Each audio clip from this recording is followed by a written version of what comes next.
Good morning students. कल हमने पढ़ा था पाठ 6 संज्ञा के विकार लिंग के बारे में। आज हम संज्ञा के दूसरे विकार वचन के बारे में जानकारी प्राप्त करेंगे। तो चलिए बच्चों स्टार्ट करते हैं। वचन क्या है? वचन की परिभाषा देते हुए मैं आपको बताऊंगी, शब्द के जिस रूप से उसके एक या अनेक होने का पता चले उसे वचन कहते हैं। यह शब्द संज्ञा भी हो सकता है और सर्वनाम भी। कुछ समझ आया आपको? शब्द के जिस रूप से मीन्स जो भी आप शब्द बोल रहे हैं, जिस रूप में बोल रहे हैं, उससे आपको ये ज्ञात होना चाहिए कि आप एक के बारे में बात कर रहे हैं या अनेक के बारे में। तो वो शब्द क्या कहलाएंगे? वचन।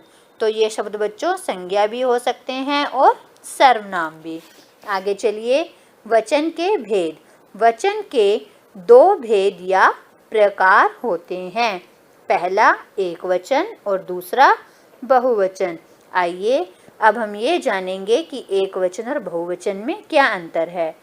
एक वचन संज्ञा या सर्वनाम शब्द के जिस रूप से उसके एक होने का बोध हो, मीन्स जिससे हमें ये पता लगे कि चीज़ एक है, सिर्फ एक, तो वो क्या होगा? एक वचन। जैसे लड़का, हमें पता चल रहा है कि हम एक ही लड़के के बारे में बात कर रहे हैं, तो लड़का।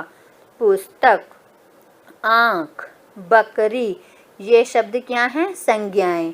लेकिन अगर हम बात करते हैं वह, इसका, उसका, तो ये शब्द क्या हैं? सर्वनाम। और आपको संज्ञा और सर्वनाम के बारे में तो पहले से ही पता होगा कि संज्ञा के स्थान पर आने वाले शब्दों को सर्वनाम कहते हैं। तो आगे देखिए, बहुवचन संज्ञा या सर्वनाम शब्द के जिस रूप से उसके एक से अधिक होने का बोध हो, मीन्स जिसके बारे में आप बात कर रहे हैं वो एक से अधिक होना चाहिए, चाहे वो 2 हो, 10 हो, 50 हो, तो संख्या आप उसकी आगे कितनी भी बढ़ा सकते हैं, तो उसे बहुवचन कहते हैं। जैसे आँखें, ऊपर हमने एक वचन में बात की थी आँख। जब वही आँख 1 से 2 हो जाती हैं तो हो जाता है आँखें। एक लड़के के बारे में एक वचन में बात की तो लड़का, लड़के, बहुवचन में आके वो लड़के हो गया। ठीक है। अब देखिए, इसके बाद मैं आपको ये बताना चाहूँगी कि कुछ शब्द हमेशा एक वचन के रूप में ही प्रयोग होते हैं। जैसे कोई आपसे पानी मांगे तो आप क्या कहते हैं? आपको पानी ला के दूँ? या वो आपको कहता है कृपया आप मुझे पानी दीजिए। तो पानी एक वचन है। सोना एक वचन। आज़ादी, हमारे देश को आज़ादी मिली। आज़ादी एक ही बार मिली, ठीक है। अब सबको मिली या किसी को भी मिली, तो आज़ादी क्या है? एक वचन। मिट्टी, दूध, अब मिट्टी तो सब जगह है, मिट्टी के कण हैं, लेकिन जब हम मिट्टी के बारे में बात करेंगे तो मिट्टी एक वचन में ही आएगी। दूध, दूध भी क्या है? एक वचन। अब कुछ शब्द हमेशा बहुवचन के रूप में ही प्रयोग किए जाते हैं। जैसे प्राण, उसके प्राण निकल गए, तो प्राण से क्या पता लग रहा है? निकल गए, कि वो बहुवचन है।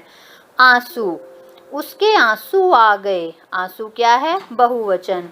हमें दर्शन दो, दर्शन क्या है? बहुवचन।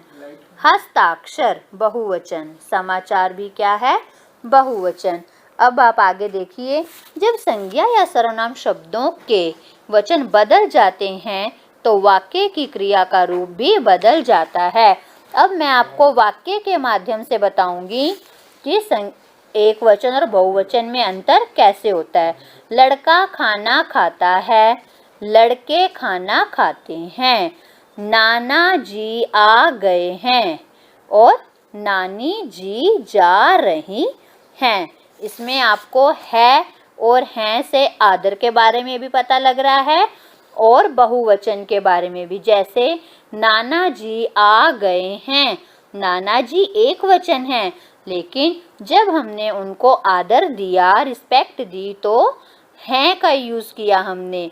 जब नानी जी आ रही हैं, नानी जी भी एक वचन है, लेकिन जब हमने उनको आदर के रूप में संबोधित किया तो पीछे हमने हैं लगाया।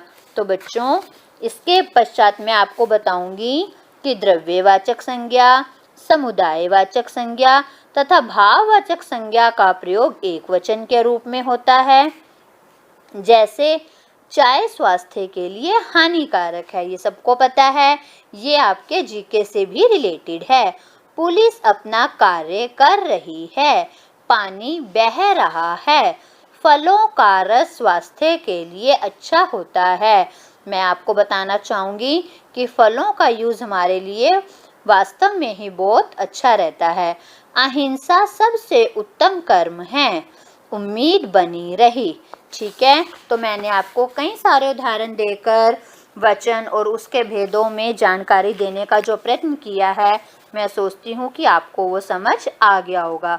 इसके बाद बच्चों नीचे कुछ ऐसे नियम और उदाहरण दिए हैं जिससे आपको एक वचन और बहुवचन में और भी ज़्यादा अंतर समझने का मौका मिलेगा। इन शब्दों को ध्यान से पढ़िए और इन्हें याद कीजिए। आज की क्लास का विराम हम यहीं करेंगे। धन्यवाद। बचपन।